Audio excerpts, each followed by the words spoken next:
So yeah, I think like we can start because it's like already like we're 2 minutes in, and then like whoever who joins will join later. I don't know. So okay, yes. Hello everyone. This is the fifth session of the Researcher in the Spotlight, and we are organizing this series as part of the activities of the IAU's Early Career Researcher. Um, Working group, and I am the chair of the committee, Fatemeh Zahra Majidi, and today I am very delighted to host Professor Dr. Amelia Bayo from ISO Garking. She's a project scientist for moons, but yeah, like I was trying to prepare a note to introduce you somehow, but then you're juggling so many roles, even the roles that I am aware of. It's very difficult to introduce you.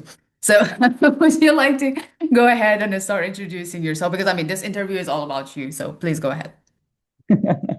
You're very sweet, Fatemeh. Yeah, I mean, here we have the running joke that not even me knows what I do anymore, but that's not true. No, I'm a rogue mathematician. So I started studying mathematics, and Right, my undergrad was in mathematics. But then I switched during my master's to computer science and astrophysics, and PhD in astrophysics. So I went from very, very theoretical. I right, liked. I couldn't be farther away from data. I right. liked a lot algebra, geometry, and topology, and that's what I was gonna True. do. And I ended up falling in love with observational astronomy and going first through the data, then to the instrumentation, and now I guess I mostly do a lot of data science and Right, instrumentation from there. So as you said, I'm the ISO side project scientist for right, moons because I mean the heavy lifting project scientist of moons is from the consortium. It's not me.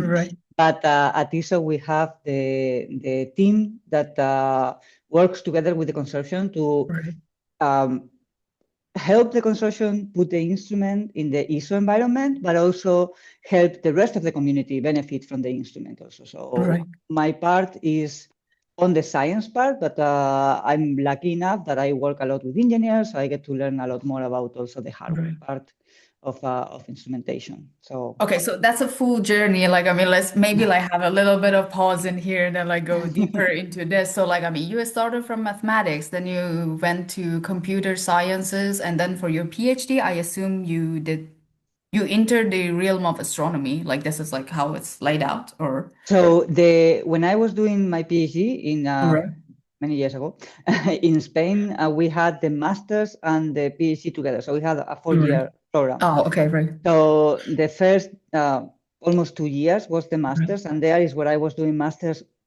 two programs in right. astrophysics, but also in computer science. Okay, And then the rest of it, that was what you had left was 2 years for the PhD. That was really short. right. Was pure astrophysics, multi-object observation, multi-object spectroscopy of Okay. star-forming regions, focusing on Right. understanding formation mechanisms of brown dwarfs and atmospheres of brown dwarfs.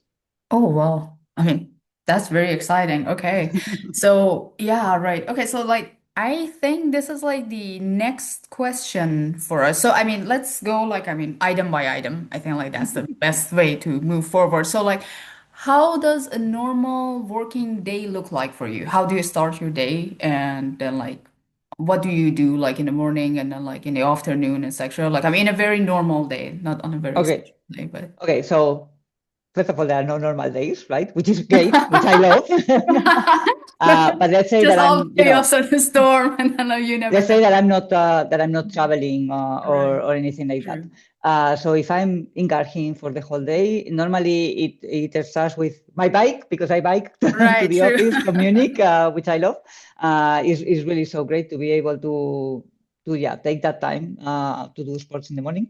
But then it starts with I'm very systematic for some things, Right. and I really like to make sure that I go through AstroPH first thing in the morning Right. because I know that the rest of the day I have no control over it. So I really Right. try True. to Yeah, go that's the through best time. AstroPH in the morning. I really try to go every day through it. Of course, I don't read all the abstracts, but I do like to see what is happening, and if some paper pique my curiosity, I try to read it as much as I can. Then I make sure, again, because I don't know what's going to happen with the rest of the day, I make sure that I have catch up with my student, the one. So right now I have one full-time student at ISO, and then a few students that I co-supervise, but one full-time at ISO. So I try to make sure that I'm fully catch up with her. If there was anything, we meet twice a week, but we talk every day, obviously. And then very often is telecom time. So Oh, yes. uh, Let's it can talk about be this. it can be different aspects because Right, Moons is at a very, very critical stage right. where, in fact, we're shipping. So it's like True. very, very busy I know, times. yeah, I know, right. So we work very nicely, and this I cannot emphasize enough. This consortium is fantastic. We work very nicely with them in different aspects. So we have telecoms related, the data reduction, the data flow, the control software. So every day there is one or more Right. At least, telecoms right. True. related to Moons. Then ISO is a great place because there are so many interesting talks and so many interesting events. I can But imagine. one has to be a bit careful also, because if I will go to all the talks that I want to, then I wouldn't have time to do anything else, and that's not Right, not true. possible. So, for Something instance, dangerously, right. I really like the journal club. I try to never Right. skip the journal club. That is once a Oh, week. okay. But then also we have something that I really like from ISO is it's called the informal discussion, where we meet. So this is only one day a week. Again, this is Wednesdays, Right. and it is on the blackboard at the Okay. library. Very, Oh, very nice. informal. Nice. And what we discuss is, well, sometimes it's a paper, but very often it's like I'm trying to solve this problem and I don't know how to do it. And this is the Oh, boundary conditions of what I'm trying to solve, right. and it's really nice. I really like it. Then if it's a good day, maybe I get an hour of a couple of hours to actually work Right. on Moon's data Right. and or preparation of OBs or Right. testing some procedure or something. So Right. actually doing something myself. Right. Um, and then very often there is some committee of some sort. So I was in the student selection committee, or you have to do the fellow selection committee. I'm in committees for some grants, or either from the Spanish government or a lot from the Chilean government still. And the afternoon, very often we have also discussions with our Chilean colleagues, because that's where we can overlap better. So if there is some catch up, so I try, because the way an instrument gets to Paranal is very heavy on Garching. And Right. one thing that is very important is how you involve, because I mean, we travel, I've been to Edinburgh many times, and Right. I've True. been operating the instrument and everything. Right. But in the end, it's my colleagues from Paranal, the instrument Right. scientists from there, that are going to actually know the instrument better. So True. we are also in this moment where I don't know, I organize maybe a virtual training on the virtual machine of how the control Right. software works, and things like that. That has to be in the afternoon, because that's when we can overlap Right.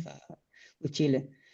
Um, yeah, and that So it's is more quite or a bit less a of like day. heavy lifting every day. And then like how do you get there that you can like achieve so much in a day? Like did you get it with so much practice? Or like I mean you just like I mean start to like take up more and more and then like you reach a very like let's say like heavy schedule that you can like manage throughout the week because you have to like do this like every like 5 days. So So in fact, I've changed a bit how I organize myself, and so okay, so something that we didn't mention is I was 8 years a professor right, in Chile, and there, of course, I had a heavy load of teaching and a lot more right. students and Sure. everything. Right, So I could do big blocks of right, those kind of duties, and then my science, was the right, thing that had to be in very small blocks, and that is very right, inefficient. right. But it is what it is. I mean, I didn't manage to do better. Then when I moved here, it's funny because sometimes I discuss with my colleagues and they are like, yeah, we should do like one day a week is your science day and blah, blah. And if somebody can do it, that's fantastic. That I cannot do that. I mean, it wouldn't work for Right. me because I cannot impose additional, we do work with people all around the world. Mhm. And what I do try to do is, if I'm doing a bigger part of a science project or whatever, at the beginning of the week, I try to block, but already knowing the boundary conditions, to Right, block some chunk of time. right, But what I'm better at is at breaking tasks and being able to, if I only have 1 hour now, I have a priority list and I know that I should get this done by next Right, week. But if I have an hour now, I do it now and I don't, so it's really a lot about breaking tasks. That right, again is not the most efficient thing because it takes you time to go back to where you were and everything. right. But with the conditions that I have, that is what I can do. And I think what helps me also is that I love my duties. I mean, I really love. No, right. I know. Yeah, like I mean, Uh, all of us, right? Like we just want to so deliver, deliver, deliver. But then, yeah, like I mean, at a certain point, I think you're always like, okay, yeah, like I mean, can I handle this? And then like for how long? And then like I need to like I mean deliver this thing by this deadline. So like how much I'm gonna like sacrifice for like I mean other parts, and then like what are going to be the consequences, etc. Like I mean, I'm always yeah, but like guilty for like skipping like some telecoms because I know that I have to be there. But then I'm like, okay, yeah, like I mean, this 1 hour, I mean, I just can't do this. But what I'm trying to do, and I'm not saying that I have the magic wand for this at all, but what I'm really trying to do, and that again that changed a lot from Valparaiso to here, is really not to overcommit. Okay. Again, it's a matter of priorities, right? So I know that for Right. science, for instance, my priority is my students, and Right. if I have to give up leadership on my side, that's fine. So if I know that I Oh, cannot commit, so they are, having your non-negotiables. Like I know that I want right. to be available for my student, and only if that is covered, then I will do something else. But I really try not to overcommit, and I also, I stopped working on the weekends. I really did it, and I Oh, think it's really? good. You don't work during the weekends? No, no. I mean, Really? Okay. if How there did is you achieve this? something That's the magic man. saying Yeah, right. How saying did no you? to things, and of course this is from a very privileged position, Yeah. but also Okay. um, I yeah prioritizing different things. I don't work on the weekends normally. Of course, if there is, and I think that this is pretty important. If there is, a deadline or something like that, and I have a Right. good idea, or my student has a good idea, or whatever, and we have to go work on the weekend, All right. we do it. But All before, right. I was counting, for instance, so I wrote and gave a podcast, weekly podcast for a couple of years in Chile. All right. And Saturday was for writing and Sunday was for recording. I will never do that now. Like if I Okay. can put it in my week, I do it. But Right. systematically having something like this on Saturdays and Sundays, no. Uh, but that's the thing. If there is an occasion and there is a deadline, there is a Right. really cool, I'm in the middle of writing a really cool paper that I'm super happy about, then of course I Right. would take time in the night or in the weekend, but I don't want to be in survival mode Okay. permanently. Right. No, I true. was, and I got sick. uh, Oh, yeah. Okay. Unfortunately, I became diabetic because of stress. So No, true. I mean, this is like, I mean, the reality of life for so many scientists. And I feel like we don't address it enough. I mean, if we have like articles written on Nature, I mean, Nature like op-eds that like people get like, I don't know, like they are diagnosed with illnesses that are not even like scientifically like diagnosed, like, but they get like very ill in the process because they start like writing for like 10 hours straight, like every day, just because they have to become a professor, they have to have a permanent position by earliest stages, because if they don't get it, then they know that they will never get it, or they have to like move for like a very long time, and they just don't want that to happen. But the sacrifice that they make, and yeah, the price that like the price is like something that you have to like consider very carefully, I think, especially at young ages, because I mean it will affect your entire life, right?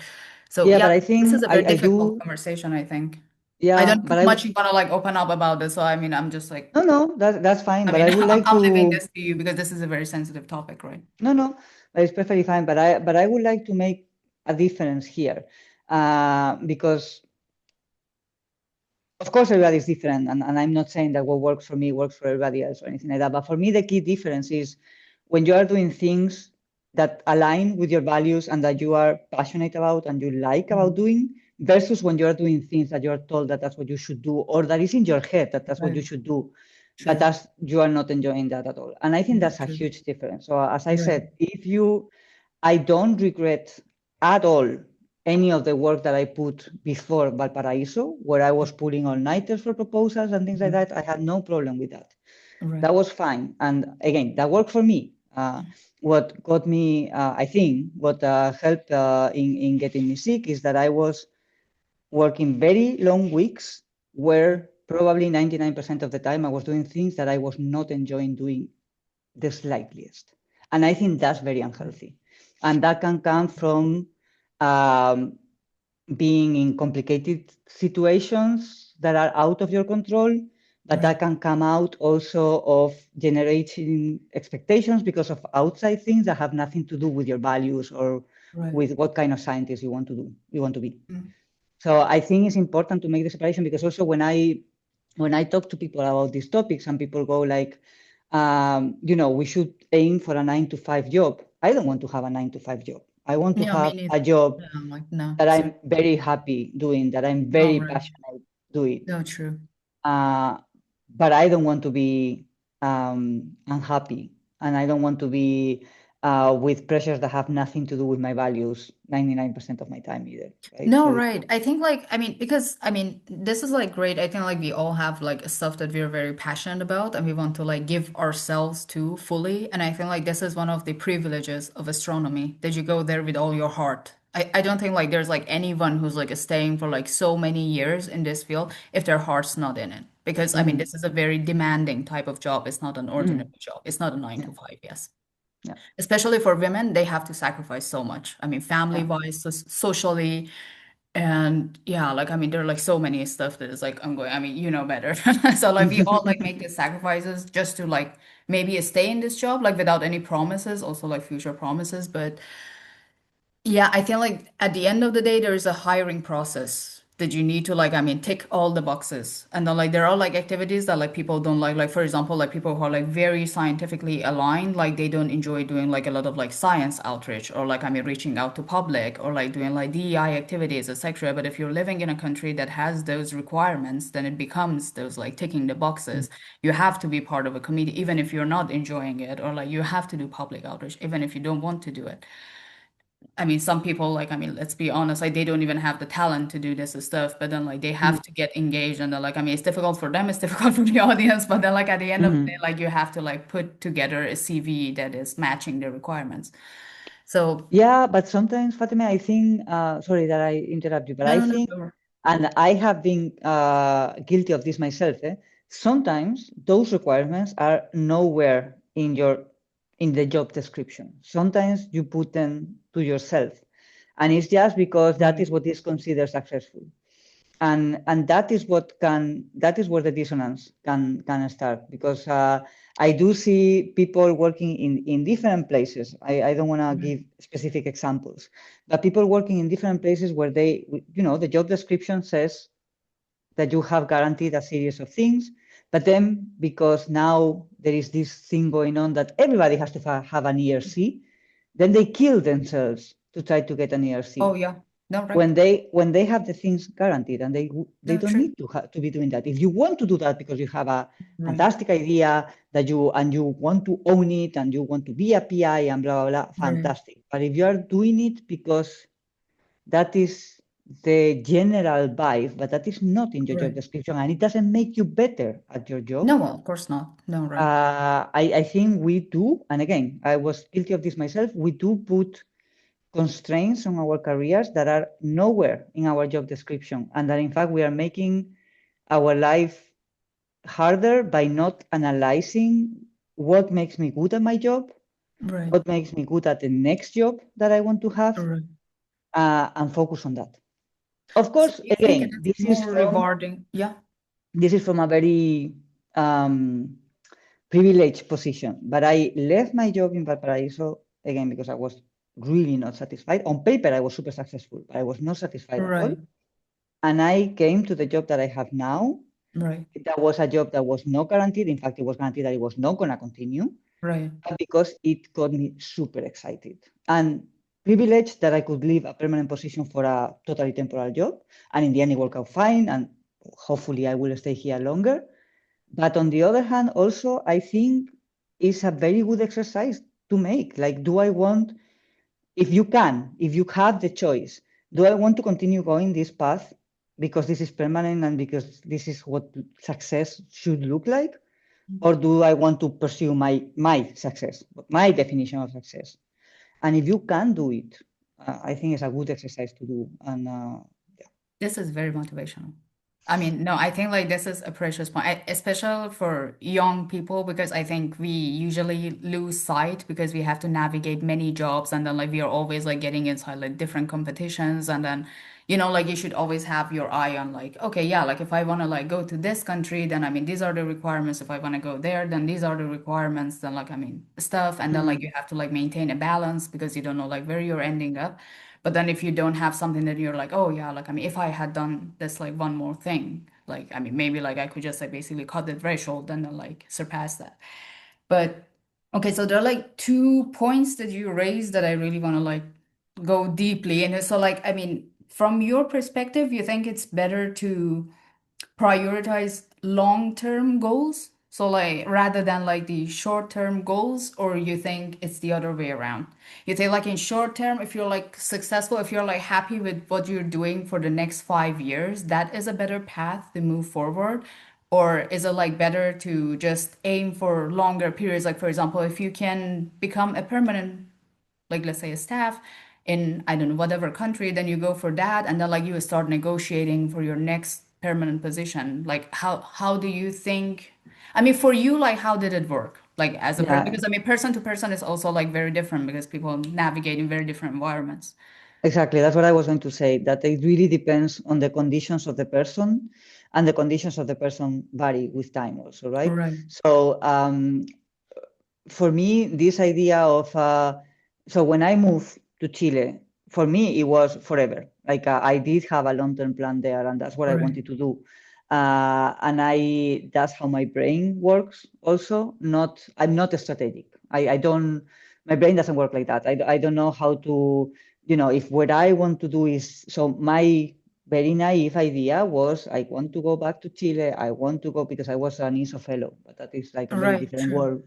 right, So I wanted to go back to Chile, but I wanted to be in a public university, and I really thought that I could contribute to the development of instrumentation in Chile because they right, host some of the best telescopes of the world, and the right. contribution to instrumentation still is not because it's very hard. I mean, you No, don't true, build right, you don't build instrumentation capabilities in 2 years. But that was like a very long term goal, right? right, And that's what I wanted. mm, And so what I'm trying to say is that I opt and my brain works better for the long term. mhm, But even when you are tailoring and when you are thinking about the long term, I think, repeating myself, you have to be able to evaluate if this long term thing is working for you or not. right, Um, because again, you get caught in, but I made it. I made it to the vision that I had, and I'm doing this thing and blah all blah. So I right, should be fine. But you may not be fine because the situations change and the priorities in life change. So I don't think there is a right or wrong between no, right, no, thinking absolutely. I mean, it's very strategically how different person to to go person. the ladder Right. No, right, versus long term. But also, I think there right, is nothing wrong with you have a long term vision and it changes. And if you, true, again, this is from a position of privilege. I could, me and my husband, we don't have kids. right. We have a cat that has no saying, so she had to come with us. Uh, She agreed. so we I'm could, coming. we were in the position where we could leave a country Right, and move to another true, country. We have two European passports, which makes right, life so much easier than if you true, have other right, passports. So this is coming from a place of we had many doors open, okay? But right, also we did do the analysis of is this really the long-term plan that we want to have? mm, And the answer was no. I think one thing that is really important because I see it's normal, people have to move around and everything. But I think one thing that is very important is to be as open as possible with the people that are because you go into an ecosystem, right? So right, you get students, you get postdocs, you get engineers in my case, right, um, and you are part of an institution that may work right, well, bad, or whatever, but still you're mhm, part of something, right? right, So I think if one can be open, so I was very open that I was very not satisfied with what was happening. So right, everybody saw coming that I was leaving, and I was right, very open that I was leaving and giving opportunities to the students on how they wanted to finish. Right. postdocs, blah, blah, blah. So that I do think we owe it. So you are you, you should look for yourself, you should Right. improve in your career as you want, but you are part of a collective also. And we do have to take that into account. We impact people. I'm not saying that I did it perfectly well, of course not. There is always something to learn. But if there is something that I would pay a lot of attention if one is thinking about a progressive approach, or if life happens, is to be aware that you're part of an ecosystem and that you impact people, so that you should give information to people so that they can organize themselves. No, but they always say that your career will eventually be your career, right? So, I mean, you should shape it the way that you want. And then, like, from the knowledge that I have of you, like all these years, I have always found you a person that is having like this, let's say, like tragically growth mindset. So like I don't think like you can ever be like stuck somewhere, because I mean that is like also like something that I sympathize a lot with. Like if you see that, okay, I'm in this job, like I'm feeling comfortable, or like I mean like things are going for me, then like where is the growth, where is the next thing? I mean I want to learn and then grow.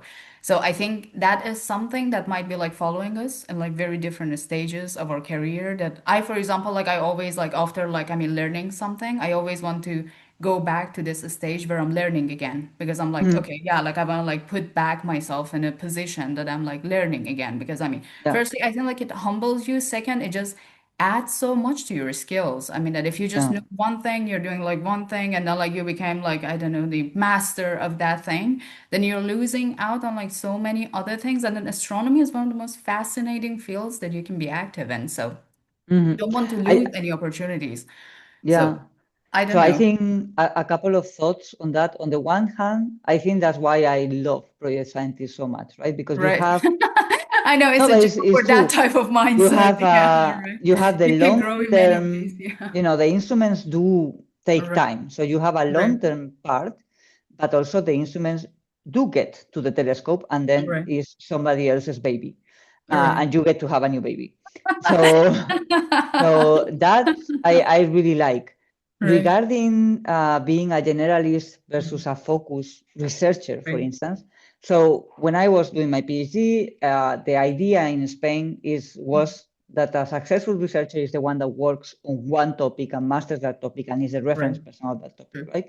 And I totally rebel against that because that's not me. But what I don't want is to fall into the other side. So the fact that that doesn't work for me doesn't mean that that doesn't have value. It does have a lot of value. And I think in Right. Right. science, I don't agree. we do Yeah. need No, sorry. we do I need do agree both. with that. Yeah, sorry. We do need both. We need people that are so extremely focused that Mm. can see uh, the part that only a tunnel vision in the best possible way Mm. perspective gives you. And at the same time, we need the person that is so widely open that can connect some maybe less niche and specific things, but wider things between different topics. So No, I right. think, and this is super related to EDI, right? In diversity is the richness. We do need different perspectives in order to exploit as much as possible this freaking crazy thing that we do that is like not having a laboratory, but doing experiments of conditions that we cannot have on Earth. I mean, this is fantastic. Yeah, no, right. I mean, yeah, like I don't know like if it is the proper anecdote to mention here. Like one of my friends actually quit astronomy because her portfolio was not diverse enough. And then her supervisor was continuously giving her this direction that like, no, you have to stick to what you're doing. It was like the PhD advisor, and then like after her postdoc and then like many postdocs, then she still wanted to like stick to something that was also not that much competitive. I mean, she knew everything about that field, but it was not that much competitive still, because I mean, everyone in the same field was doing that, because I mean, it was just such a popular topic. I mean, if you knew Mm. how to do that, I mean, there were like 10 other folks who could do that like equally well.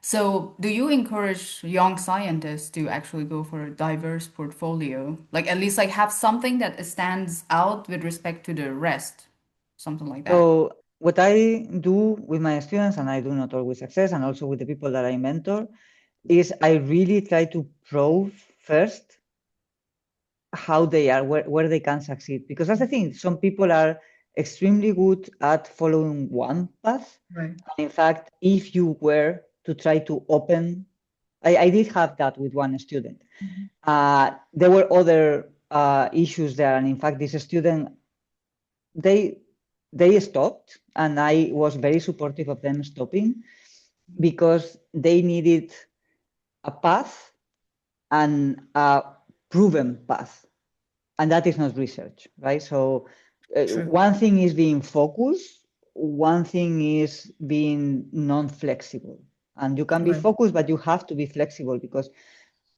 if we knew how to do everything, then there wouldn't be PhDs or anything, right? I mean, No, the right. path of the PhD is to do something that has I been love done. this statement. Yeah, right. We need to promote that. Yeah, more conservative countries. So Yeah, no, right, true. You don't So know. what I You yeah, don't. so what I try to do first is to try to prove, and again I've made many mistakes as a supervisor, and I'm really sorry, but nobody teaches you how to be a supervisor. But what I try to now, I'm very conscious on what are the strengths, Mhm. but not the strengths like, can you compute this? That's not a strength. You can learn that. But what motivates them? What is really like, Right, somebody can be very stubborn, somebody can have like a very creative mind, somebody. So I really try to identify that, right. and then depending on that, uh, try to either open more collaborations or more topics or more techniques or Mhm. not, keep things pretty standard. So for instance, the main student that I'm working with right now, she's a teacher, she's freaking fantastic. And I immediately, from the very first few months that I worked with her, I knew that she was ready to tell me no if she couldn't take more different things, like if it was getting too. Mm. Right. So I made sure that she was You going to be able to prepared tell that me no. environment for her to have to comment on her work rather than Exactly, just overwhelming her. exactly. And then only once I was sure that she was going to be able to tell me no, then we started exploring different additional like side projects for her Right. thesis. And indeed, she told me no at some point. Right. Uh, and then it's perfect. Well, it's not perfect. Nothing is perfect. But I think this Yeah, is no, the right. way. But the way that she trusted you to just come forward and say that, yeah, no, I mean, Exactly. I mean, basta. this Like, is I'm not. stopping here. Yeah, no, Yeah. right. I No, mean, and that's the I thing. can't take more. Yeah, no, right. This has nothing to do with failure or success. It has nothing to No, do with right. that. No, It absolutely. has to Right. do with how can you be the best at what you're doing? What are No, the and I think like conditions? everyone knows their potential, right? And like how much they want to take up. And I think it's very healthy and very safe to know that when to stop. Because I mean, you can always be like, I mean, out there like doing the stuff in astronomy, and then like at a certain point you just like feel this burnout that you're like, okay, yeah, like I just said yes to like so many things. And I think Mm, this is one of the mistakes that like early career researchers make quite mm, often. They're like, oh yeah, like I mean, I have to be like I be sending out my CV in like I don't know 2 years or like 1 year, and then like it's always good to mm. have like a something F1 plus one on my CV. So, But but I I think think it's like we're not educated enough to understand but, like how much is how much and what is yeah, our tolerance. On and the I other think side, that like our supervisors are not trained as exactly, supervisors. Like you just exactly, like become a professor like out of nowhere. There's like no official training for that. yeah. So they're like, okay, the more the better, right? And one has to be very careful also as a supervisor to get, I think, to get to know your student, the person that you're mentoring, whatever, to get to know them before expecting them that they can tell you no, because that's the thing. There is Right. a lot of cultural stuff also. True. So, I've made the mistake of, I think I'm pretty approachable. And I've always thought that I was pretty approachable. I'm a clown. I make jokes all the time. So I do think that I'm approachable. But for instance, when I moved to Chile, they are not used something as simple as they are not used to a female deep voice that is very direct talking. And Okay. and this was the students in the class. They were Okay. scared of me. I mean, it took them a while to tell them, but why are you You angry were all the you were time? intimidating. Yeah, your Yeah. level of intelligence was like No, no, intimidating. of intelligence. No, it was the voice, the words, and all Yeah, of no, that. right. No, you're a very Uh, direct, like a straightforward like person. Yeah, like I mean, when you're in the room, you're basically like, okay, yeah, no. I mean, yeah. so, I mean, I'm so, making a point and I'm standing by it. Yeah, no, I know. but And it's not. I when mean, teaching, it's not common for like many women. I mean, like also like I mean to have this attitude. I mean, like globally speaking, but then also like what we expect from women, right? in Chile is really not common, but for instance, for the teaching, I Mhm. did change my tone, and yet I did change the words Oh, that I was wow. using because it's That's a middle interesting. ground. It's a middle Right. ground. I mean, I'm not No, gonna true. I mean, you so can't operate in an environment like that for long term, right? so in other things where it had to do more with respect, like Mhm. really respecting me as PI, and mostly respecting my engineers, particularly my engineers. I was a total mummy with my engineers. So when the external forces were threatening my engineers, Right. then that's it. I don't compromise anything, and I use Okay, my right. tone, and I don't have any problem. Okay. But in the class environment, it's not that I'm compromising anything. It's like these students are not going to be able to get anything that I want to teach them just because there is this barrier of how I speak. It's in my hand to change that. And it's in Right. my hand to build the trust with them that when I get them in the blackboard and we discuss something, it's a discussion. I'm not trying to ridicule them or anything like that. But that has to be earned. That trust from the students, I had to earn it. All right. That's true. So I don't think that women have to change the way we behave as a default. Definitely not. And if you are more maternal or less maternal, that's your personality, and that's perfectly fine. All But I right. think it's also good to take a step back and say, is this really changing my behavior, or is just adapting to something that will allow the students, for instance, to follow what I'm saying? Do I have to speak with a higher pitch? That's fine. I mean, it doesn't matter. It's not changing anything of who I am All as a right. teacher. If anything, it's making me better because they understand what I'm saying now and they don't fixate on the fact that I'm using a more direct language. So I think there is a part of learning also. Again, nobody teaches us. No, right. Yes, I did courses on pedagogy. Yes, of course, on theoretical stuff, and I did courses on mentorship and on No, right. active listening and all of that. But a lot of these things you have to learn them with people, No, it's and crazy that like unfortunately, making I know. mistakes. I know. No, it's crazy. Like how many times I've heard from women in our field that they change their voice, they change their attitude when they're presenting, when they're in a classroom, when they're like a PI, and they're like, I mean, they're like changing roles, they're changing. Sometimes I've heard like, I mean, as like I've heard the extremes as well, that like there are different personalities of people. Like, I mean, you see them in one role and they're like a completely different person. You see them in this role, they're a completely different person. But then, I mean, the pressure of the society, because I mean, I haven't heard that like for men. I don't see that like that quite often for men. Those are two different things. And I think the second one, I Right. agree. The first one, I don't. Because the thing is that I of course, I'm super biased. And for instance, my husband has a lot of female traits in the way he speaks.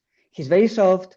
He's not very aggressive or anything, and he has felt the pressure to present himself in a different way, right? So Oh, wow. I just So we think, have like the other like other side of the yeah, road, dark yeah. side of it. Yeah, no, right. Like Yeah, coming. so I just think that Okay. there are, of course, if one looks at the larger numbers, probably more women. I mean, probably no, I'm Right. sure. More women or female identifying people have to change the way they speak or Right. feel the pressure to change the way they speak than men. But I think there are plenty of men that they will have a style, that they have a style that is very different from the stereotypical, and they have to fall for that also. Now, with this thing of wearing, so one thing is wearing different hats and adapting. And I think, again, I'm talking from my experience and what works for me. I think that's fine. And I think as long as you don't betray your values. So I was discussing with a lovely colleague of mine. I really, really like her. And, um, and she is a very cheerful person All right. that trained herself to be a very serious person whenever she was chairing meetings, Mhm. and that was making her miserable. And that is the part that is important. Mhm. If what you and this is just, I'm putting a very simple example of being smiley or not being smiley, but that can have a Okay. huge influence.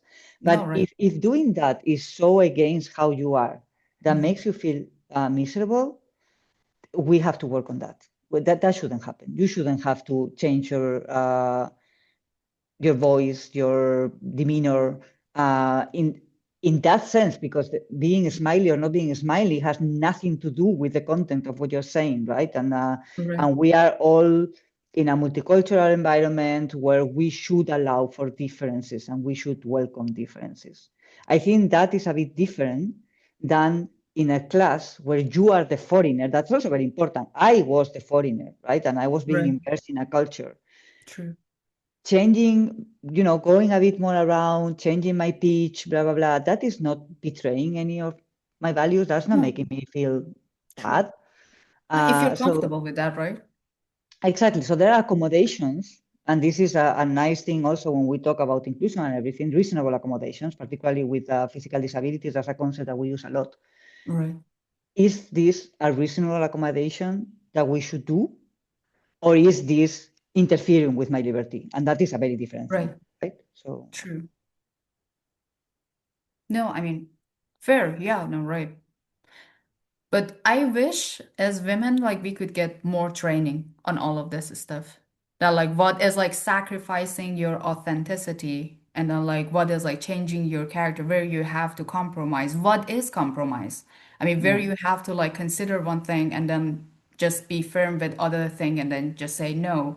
Because we are learning all of this stuff through trial and error, right? Like we just yeah, like go down one path and then say that, oh yeah, like I mean after 2, 3 years we just figure out that okay, this is not working for me, this is not me, and then yeah, like but then like this is the way that I have portrayed myself for so many years. yeah, So and then like you have to yeah. leave the entire environment because you're like okay, like I mean people are not going to accept me with my new character, and then like I have to just move because I mean this is not me, this is not my job, and then like I mean this character failed. But So yeah. one thing that I wish I had learned before, and this was training. So um, in Chile when I was so I was the PI of a big project, of a pretty big project, Right. and the agency that was funding that project, that at the beginning was in fact not the Ministry of Science didn't exist, so it was the Ministry of Right. Economy. The person that became the subsecretary of the ministry, she's a very powerful and very smart woman. And she organized a course that, in fact, for the PIs, we were very few female Right. PIs of this kind of grant, Okay. was mandatory. For Right. the rest, Oh they could wow. apply, but for us was mandatory. That was called female leadership. And when I got the invitation, because it was Right. mandatory, it was very clearly mandatory. Yeah. But when I got the invitation, I cringed. I really was like, what is this? Like, because also I don't like the idea of a Mm. female leader looks like this. No, Because you're a minority, right? I mean, you're different. you, Yeah, I mean, right. a There's like leader everyone else can, and there are women. no, no, but also it's like a leader can look in very different ways. And it Right. should look Right. in very different ways. And Right. different styles of leadership, different moments of projects require Right. different leaders. True. So when I read female leadership, it was like, I don't want to follow a recipe. I mean, this makes no sense. And I was very wrong in assuming that that is what the course was about. Right. In fact, the course that was fantastic was about knowing your non-negotiable. So there were many different parts, right? So there were parts that were very administrative on how to Right. organize your time, how to delegate, blah, blah, blah. There were many important things. But for me, the core thing was how to identify your non-negotiables, Right. your core principles, and when you have to hire people, that is also a very difficult thing, to try to identify so when I was hiring people, I was always thinking, are they technically good? That's the only thing that matters. Are they the best technically in the thing that they have to do? And I Right. was very proud of myself of only thinking about that. And that is a wrong, at least to me, a wrong strategy to hire because you're hiring people to work with other people and to work with you. Right. And sometimes you don't need the best technical person. You need the person that is good enough at the technical thing, but that can also work with those other people and with you. Right. And it sounds super obvious, but for me, it was not obvious at all. In fact, I thought that if I was thinking about how this person works with other people and with me, I'm not being fair. I'm not being objective. Right. But we Yeah. are people that work with each other. We are not Right. machines. Yeah, no, you're not So hiring a machine, right? I mean, you should be like personality-wise compatible, which is exactly. something that is, yeah, like I mean, I don't know like how much weight people give to this. I think this has become something very important in the last 5 years, at least, like from what I'm seeing in the hiring processes. People always prefer to have someone that they can work with. And that is like very important, like I mean. I When it comes think to like is biases, genders, and then like, I mean, technical aspects, whatever. But yeah, I like, think it has to come in the discussion. I don't think it needs to right, be the final saying, but I think it has to come in the discussion because again, there are this stupid idea that I had that this is the way of hiring the best person. No, it will depend because there are people that you needed to do something very specific and it was fine right, if they couldn't interact with other people. It was perfectly fine because what they had to do was very confined and blah, blah, blah. right, And then when you hire for that position, you have some things in mind. But then mm, were other people that were part of a process that needed to interact with everybody. And there, if somebody was not able to communicate, right, and this is not discriminatory, this is just it's a core of your work. right, If you're true, not able to communicate efficiently, then you cannot be at that job, right? right, So true, hiring people is super hard. And we have a lot of at least I did have a lot of preconceived ideas of what is fair in hiring or not.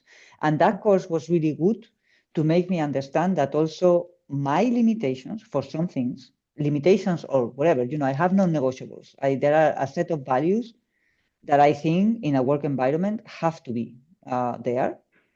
mm, And that meant that I couldn't hire some sorts of people. And I should have realized that earlier, or I yeah, should have been taught that earlier, right. and it would have been very useful. Right. So let's get into this, like about you. I mean, have you witnessed gender inequality Of in course. your different roles? I mean, you have been like, I mean, moving a lot and then like had like different roles. So like, I mean, is there like a particular story that you want to share with us or like something that could be like useful for the audience as well? Because I Yes. mean, So, gender inequality exists, like no one can deny it, right? But then, like, is mhm. there something that you think could be a lesson for others who are so aspiring to hold the I, positions that you hold? I want to preface this saying that I am white, and that makes a huge difference, right? I mean, I have Thank you for experience. saying that, but yes, you didn't have to, right? No, no, but it's absolutely I true. can see like your DEI and stuff like I mean coming in, yeah, right. But then, yeah, okay. No, no, but No, of thank course, you I mean, for I'm describing this, but yeah, thank you. I'm white and I come from a country that is considered, I mean, neither super good nor super bad, right? So perfect. Like you don't have big enemies either. And all of that plays a role, obviously. So Right. I have, even though I start from many steps for reasons that have nothing to do with my competence, but from many steps above than many other women, even in those very privileged conditions, yes, of course, I have been discriminated, I have been harassed, just yeah, whatever, very often.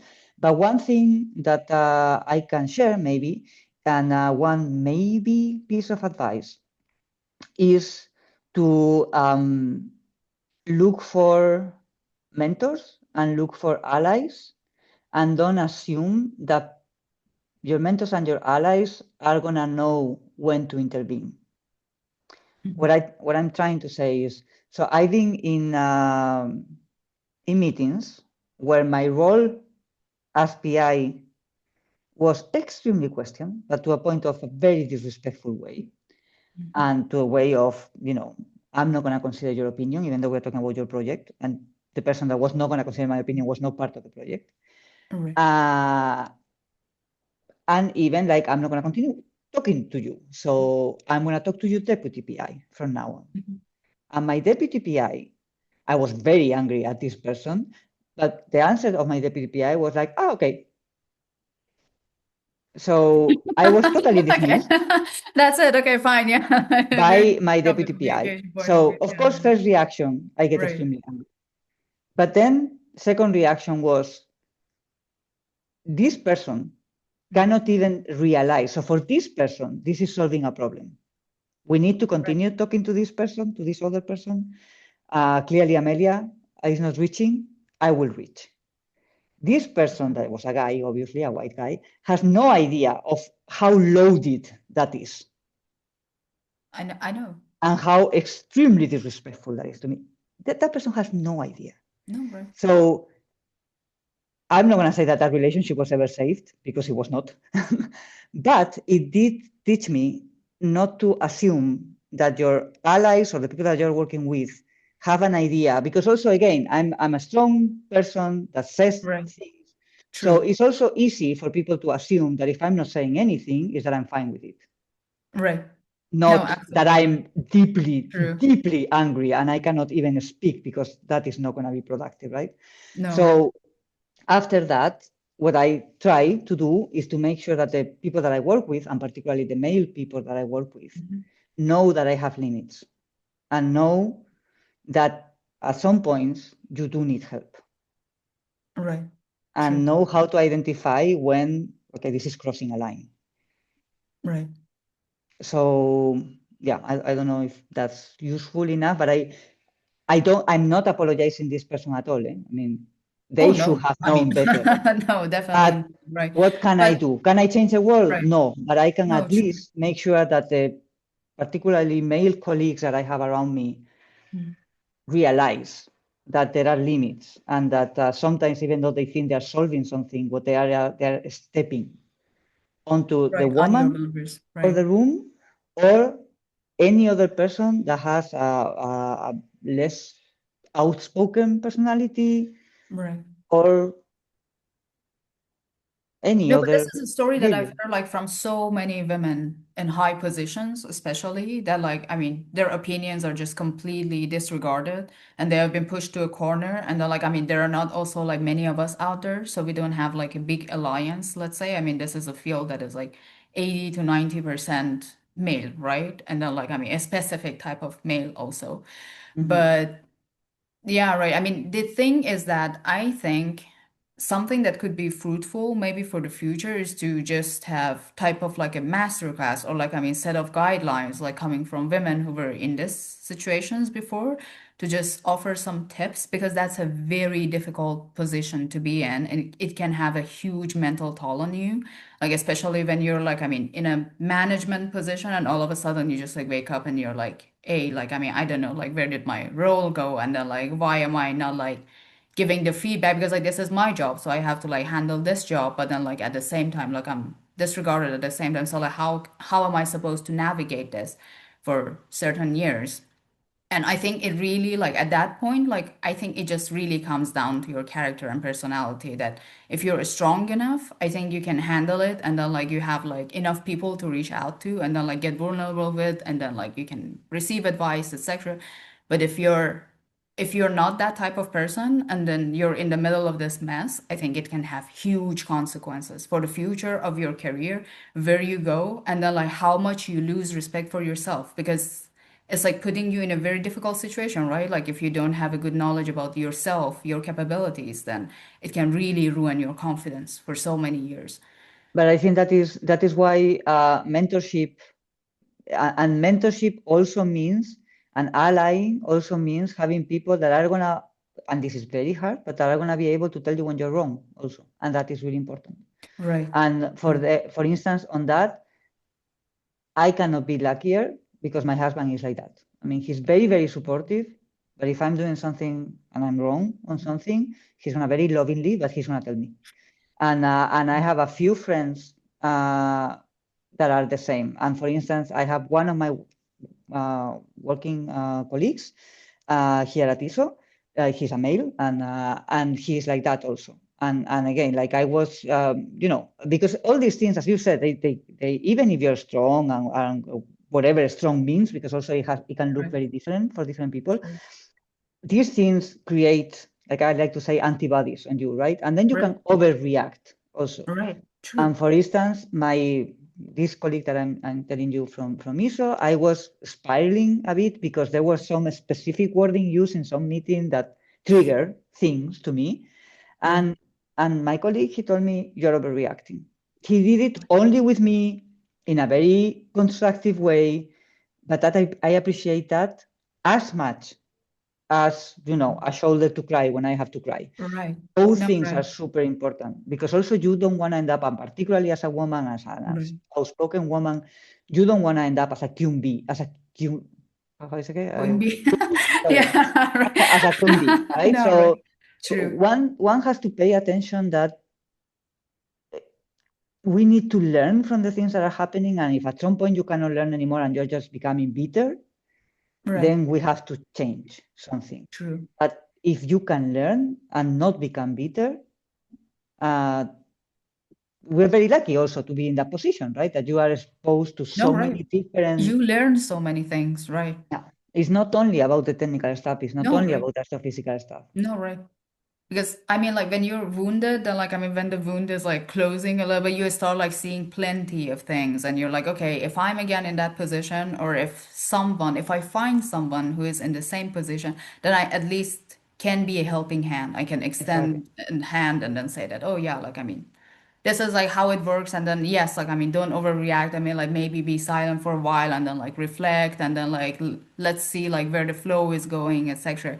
Because yeah, but then I think if you don't have that type of person who doesn't like guide you through this situation, you can It's make very plenty of hard. mistakes. It's Yeah, very it's very hard. difficult. Yeah, yeah, yeah. Yeah, if you're like Um, isolated or don't have anyone to like go to. So, yeah, I mean, okay, so like this is one of the other questions that I wanted to ask you because I mean, we've been knowing each other for like so many years now. And then I have always found you a very compassionate person, which is like, I mean, for someone like me, like it's very difficult to open up from a human perspective to people, and I'm like kind of like closed off. But then like I have always found you very approachable, very human, and then like you're always like very good to give advice. Is that like is there a particular story that you have like developed this type of personality, or like did you have a mentor who just like played this role for you and now you're playing it for everyone else, or how does it work? First of all, you are simply kind. I'm not that. I don't think so. Like there's no exaggeration. I I wish I know was you're very doing good the at same giving. thing for like other students and then like other postdocs of yours. Like people come to you for advice, like very common. Like this is like something like a common practice with you. So I mean, I think one again. I think you're very kind. yeah. But so one thing that comes to mind. So one, I don't know, one more concrete and one less concrete. So on the one hand, I am very aware that I have been very lucky with many things in my life. And that doesn't mean that I haven't gone through really bad times. Like again, I got sick, I got physically sick. I'm diabetic for Right. the rest of my life because of things that happened to me, Right. right? So I'm not taking away from that, but I've been so lucky in my life. Like my parents are wonderful people.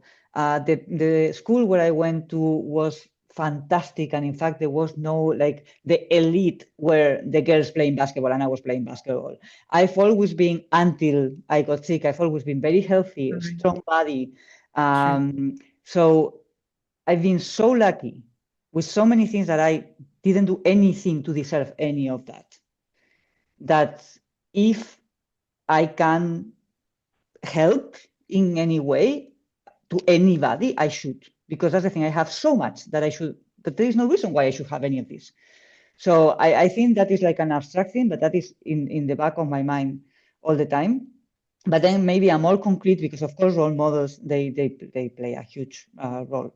When I was doing my PhD, I have a very good but tumultuous relationship with my PhD supervisor. I mean, we insult each other in the best possible way. I mean, we're both Spanish, and we um, but Right. for working together, I did struggle a lot at the beginning working together, and I spent 1 year of my PhD in California, All right. where there was like a really like big name, John Stauffer, fantastic guy. I mean, if anybody has worked on the Pleiades, they know him because he's the king. He was the king of the Pleiades.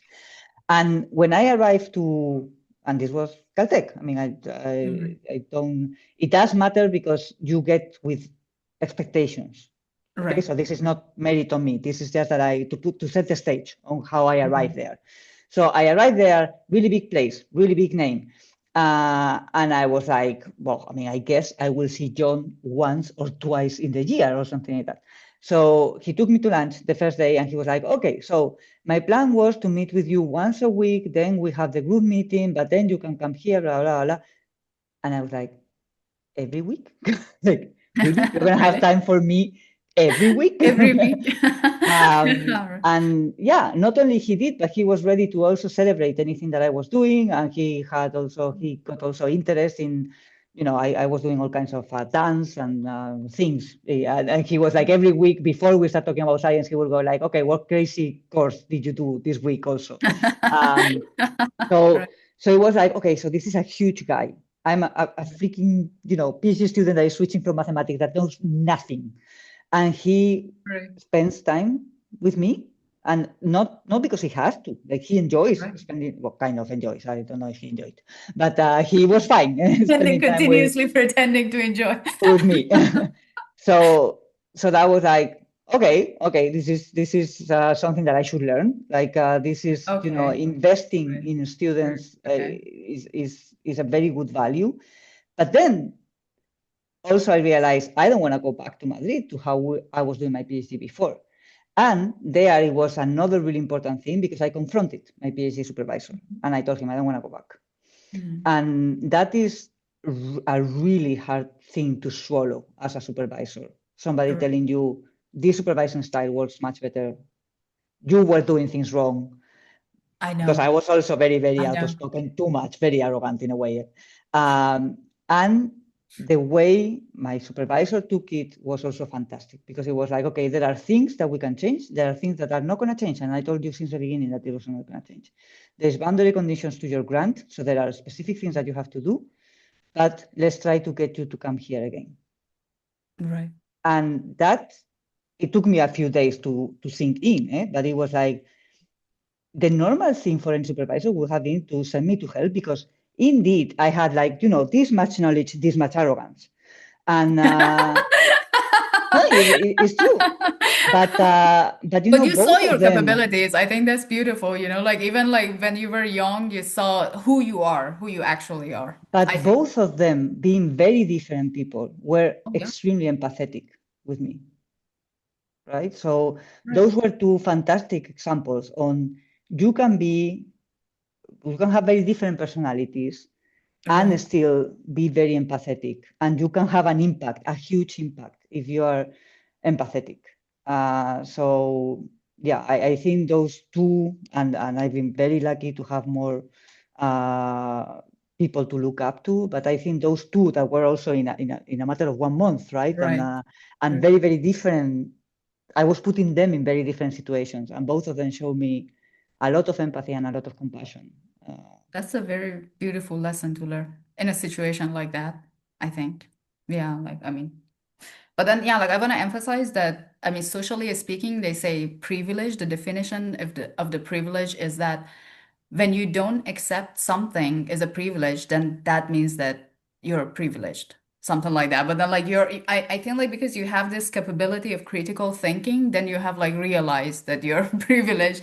But yeah, like, most often we don't see this type of, like, behavior towards, I mean, socially speaking, at least, like, we don't see this attitude towards privilege. So, I mean, I just wanted to say that I really appreciate you, like, having this, like, point of view, which is not like very common, let's say. I mean, like to like, I mean, even like a state, because like most people just take it for granted. They're like, okay, so yeah, I mean, you are like that, and then like I am like me. So like, I mean, there's like no empathy in between or like any process to like fill the gaps. But I mean, I that's think something very brilliant to see, I think.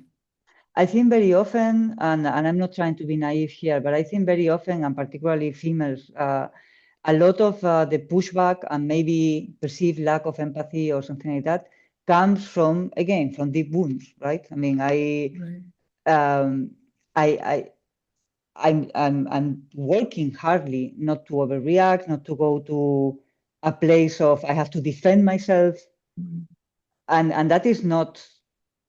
I mean, things happen to me, right? So, Right. so I try to, and I'm not always the same, but when I have some of these reactions, also of this lack of empathy, or this person doesn't realize how lucky they are, I do try to give the benefit of the doubt. I do not always manage, but I do try to give the benefit of the doubt and try to think where is this coming from, like what may have Right. happened to this person, because also very often, like you look around at ISO, right? We all Right. have very good lives. And in paper, again, we do have Mhm. all very good lives, but you don't know what is behind the paper either. And Right. some people True. that you may No, think absolutely that they are right. doing fantastic, they may have huge hardships. And then there are people that are not so nice, and there are people that are not so nice, and that Right. do lose perspective and don't realize how lucky we are. But there are also people that have things behind happening. No, So but I mean, like, this is something that I really appreciate about your character. You're very caring, you're very hardworking, and you had a difficult path. And then, like, you navigated, like, a lot of, like, difficult stories. And then, like, I mean, it's still, I mean, I would say, like, with all of the hardships that you received, like, you didn't end up bitter. You started building. You started doing, like, the community building or, like, reaching out to people, etc. This is a very different mindset compared to, like, people who just go down the same lane and then like they start like taking up another attitude. They just become like harder, colder, and then like if they see like someone else going through the same difficult situation, they're like, oh, you should have seen me. I mean, because like yeah, that's also another choice that like I mean you can be like that, right? yeah, but I think, I mean, thanks, because it's very positive what you're saying of me, but I think privilege goes there also, because I think I'm not saying that childhood dictates your life, of course Right. not, that things can happen. But it's But very if you important if too. you Right. have if you have a happy childhood where you build self-confidence, it's Right. much easier to say, I don't have to become somebody else to overcome this, blah, blah, like I'm good enough as I am. Right. And then it's True. much easier to be open to other people. And You're secure and confident. Yeah, exactly. right. You don't need external So validation. You're good exactly. on your own, right? And then if you're even luckier and you find like, good mentors and good role models, good people. Also you find shitty people, yeah, but you find good people Yeah, uh, yeah. that goes already in a seed that you had is much easier. So I'm very aware of that also. No, right. There are people that unfortunately they really never had a chance in life, and that is true. So there are people that have to take this path of, yeah, becoming inaccessible or whatever, because they never had the chance to build a stronger sense of Right. self. No, this is true. I And there are mean, also people that are very selfish. I mean, we are all very different. So, right. But it um, really comes down to personality. I mean, like a lot of these, like, I mean, discussions, etc. But okay, like if you would be looking back in your life, is there something that you would change, or is there a particular advice that you want to give to your younger self in a very like critical moment? so I mean, of course, I wish I hadn't, pushed myself to the point of being chronically ill for the rest of my life. Not only for me, but for the toll on my parents. I mean, my diabetes uh, has a toll on my parents that I Right. struggle with a lot. So I wish I had been able to see how badly I was treating myself physically, Right. and not reach some points that I reach. On the other hand, I could have had an accident also. I mean, things happen also, and you learn, where you don't want to allow yourself to go again. You learn how to identify some things that if you have the trust of some people, you can tell them, maybe don't go this way because, this can have a toll on your health. So something relatively positive can come out of that. But definitely, I wish I was not chronically ill. Yes. I mean, I wish I had identified that earlier and I wouldn't have gotten to this point, but well, it did. Right. No, yeah, I mean, oh well, I mean, this is like putting yourself in a very vulnerable position. So, I mean, I appreciate that you're like very like comfortable with like putting yourself into that. I feel like this is like very human, but yeah, like at the same time, this is very difficult to share. So, yeah.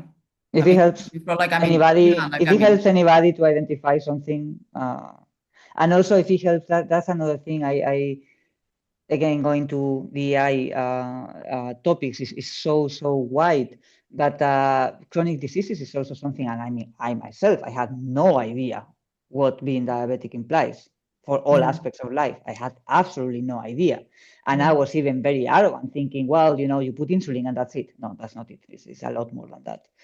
right, So in that sense, also, I think it allows me to, when I minimize some things that other people have, maybe this is like what you thought about diabetes before you had it. So maybe you right. should be less judgmental. So yeah. I know, Bill. No, I mean, I can imagine, you know, how difficult it is, especially, I mean, like chronic diseases. Like, I mean, they're a very different thing compared to like, I mean, something that you can like recover from. And yeah, like with all the responsibilities that you have and all the work that you're doing, I'm amazed that like how you handle everything like all well at the same time. So I think my last question for you would be, what was the proudest moment in your career, like overall? I mean, that you've been through like so many things, and then like most probably you have many memorable moments in your career because you have a very big, successful career. So, I mean, is there like a particular moment that you really felt proud about yourself and what you've achieved so far? So I mean, for instance, every graduation of a student is very special. Like the first student that in fact, I co-supervised, but in the end, I was the de facto supervisor. Um, I mean, I had very clear this idea: if he succeeds, is his success; if he fails, is my failure. I had that in my head all the time. Right. Uh, and not only he succeeded in the typical metrics and everything, but also at some point, and he was so good. Then after a postdoc, he decided astronomy was not for him, and he's doing great in business and fantastic. But at Mhm. some point, he we were discussing something, how to approach something, and I gave him an idea, and I told him why something that he was thinking was not going to work, but that this other thing could work. And he looked at me and he's like, hmm, "That's why you will ever be my supervisor." and, and that was really like, yeah, I mean, because it was not, we didn't have that kind of relationship, or at Right. least I didn't think so. And he is extremely good and everything. And it came from a place of, I can count on your opinion to be something different. And that's why I will always be able to count on your opinion to help Right. me.